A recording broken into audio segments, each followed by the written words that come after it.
Revenge films. My name is Tyrus, and I'm a 28-year-old employee of a business downtown. That day was part of a week I'd taken paid leave since I had multiple days off stored in the bank. But that doesn't necessarily mean I have good things to do. So I thought I could cook something and stop by my parents' place, which isn't too far away from where I live. I was in the kitchen stirring a big pot of chicken and cheese soup, an obscure recipe of my grandmother's. Then I saw the window open out of the corner of my eye, and when I turned to look, staring back at me was a small child who propped himself up on a drainage pipe outside. "What are you doing, mister?" He asked rather loudly. I calmly replied, "Well, it's getting pretty chilly these days, so I'm making a nice big pot of delicious soup. I'm using the fire right now, and it could get dangerous. I think it's best if you go play somewhere else, buddy." He stood there taking turns looking at me and the big pot of bubbling soup before saying, before he climbed down and ran off. Afterwards, I brought the pot of soup to my parents' home before heading back to my apartment. That's when I discovered the same child at the door. With him stood a woman who appeared to be his mother, and two other women. They were all just standing there as if they were waiting for something, and they all clutched pots. This suspicious sight stopped me dead in my tracks. What can I do for you ladies?" I asked. The woman, who must be the mother of the child, replied, "We heard you're making a great amount of soup, and since you live alone, we figured you wouldn't be able to finish it all by yourself. We're neighbors after all, and we took the liberty of coming to ask for some." "Wait, what?" "I was making that as a present for my parents who live uptown. I dropped the whole pot over at their place, and I don't have any more." "What? That can't be. You do realize neighbors come first, right? Cooking such a huge amount like you're a king of the building and not leaving any for us? How dare you! I called my friends because I thought we were gonna get some, god damn it." Holy moly, did she put up a ridiculous fuss? What's with the stupid bullshit, bruh? I've never even met this woman. And who the hell are you telling me what I should and shouldn't do? I was surprised that multiple ladies were waiting at my door with pots, hoping they would get some soup, let alone the stupid lecturing lesson. Furthermore, this mother went on, saying, "If you don't have any more, then how about you share something else with us? You're not going to send us away empty-handed, are you?" "Pardon me, madam. There's not much I can do to satisfy you, I'm afraid." "Then show us the inside of your fridge. I'm not leaving until I get something good." And why in the world should I show the inside of my fridge to someone whose name I don't even know? I'm sorry, madam, but you're not getting anything from me. Gosh, the humanity! Says one thing and does another. Honestly, it's such a shame. How the youth nowadays have absolutely no clue how to pay respects to neighbors. Such a huge shame. Well, don't expect any help from us if something happens to you. That was supposed to be an aggressive farewell, but she was literally trying her damnedest to yank open my door. But then one of the other women stepped in and stopped her. "So, you never promised her you'd give her some? That explains everything, sir. You're being a pain in the neck right now, so stop it. My apologies, sir. Have a nice rest of your day." Fortunately, the two women that Karen had brought along both seemed to have some amount of common knowledge at least, and they dragged the struggling woman away. I found out later, but the woman who was so adamant on getting something from me lived in the neighboring building. But the nightmare had only just begun. The next day, that same woman came storming onto my doorstep once again. "Hey, bastard! Thanks to you and your rude behavior yesterday, the other moms now don't seem to like me anymore. How could you do such a thing? You embarrassed me in public, you did, and it's definitely grounds for defamation. I demand you pay me compensation." Honestly, the bullshit people come up with sometimes is enough to make a newborn chimpanzee look like Albert Einstein. What she was saying made absolutely no sense.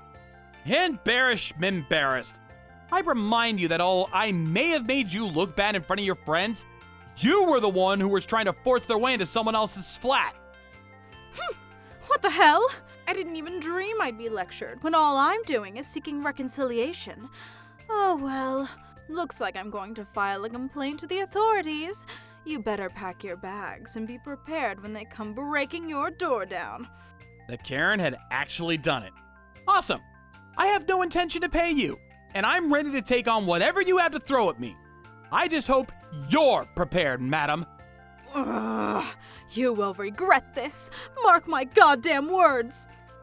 The Karen had become a banshee, and she left having the most amazing temper tantrum I had ever seen. And I have a sister who's extremely moody during her teens. Who would have thought that a simple thing like a child seeing me make a pot of soup escalate into an incident of these proportions, both in how ridiculous it was and in how much of a catastrophe it could be. A week later, she came back, this time with a lawyer at her side. But it wasn't like I had anything to worry about, so I calmly answered the door when the doorbell rang. However, the lawyer who stood for the Karen presented the case as grounds for legitimate defamation and as something to be taken to court. What's more, we both agree we don't want the law to interfere. If you would pay to resolve this immediately, we will do our part as well. Just when I thought things couldn't get any more stupid. They were probably after the money in the first place, in all probability. Moreover, the woman said, I also filed a complaint to those in charge of this building, as promised, and they said to evict all those who cause ill to neighbors. People like you, mister. And also they claim you breached contract and would like you to pay a penalty fee. What clause of the contract did I breach exactly? You don't even know about something like that? You have a camera set up outside your door, do you not? Along with a motion sensor light? You don't think that putting those up in a rented apartment isn't a breach of contract, I hope. And also, those in charge personally asked me to collect the penalty fee, so come on, cough it up. The amount? Oh, not much, just $5,000. $5,000? Are you sure? Can a penalty fee become such a huge amount? It can. So hurry up and pay up. And if you even show a mere sign of resistance, I'll tell my trustworthy lawyer here, and together we'll arrange something to completely destroy you. What do you say to that? At that, the man beside her extended his arm, holding a card, and started to introduce himself. But in any case, why do I have this feeling that I've seen this lawyer somewhere before? My name is Sestrom, from Maroon's law firm. I've come to formally ask you to pay compensation and damages to my client. I took a look at the card, and I immediately noticed something odd. Bruh, for real? Anything the matter? Oh, nothing. Just that this card is actually mine. What? Ayo! You should have seen their faces in real life. By the way, didn't you stop once by our firm, sir? I have this distinct feeling I remember you from being inside the firm where I work.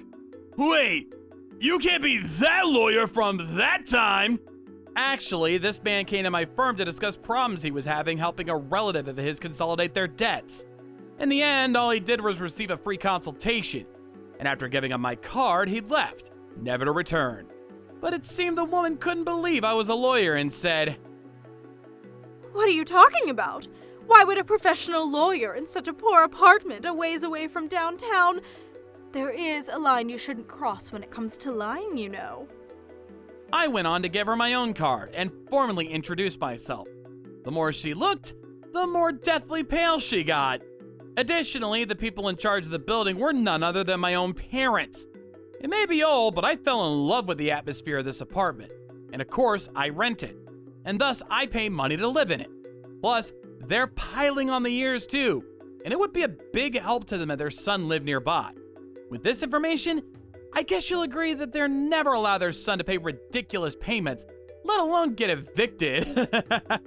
By this point, my face was full of triumph.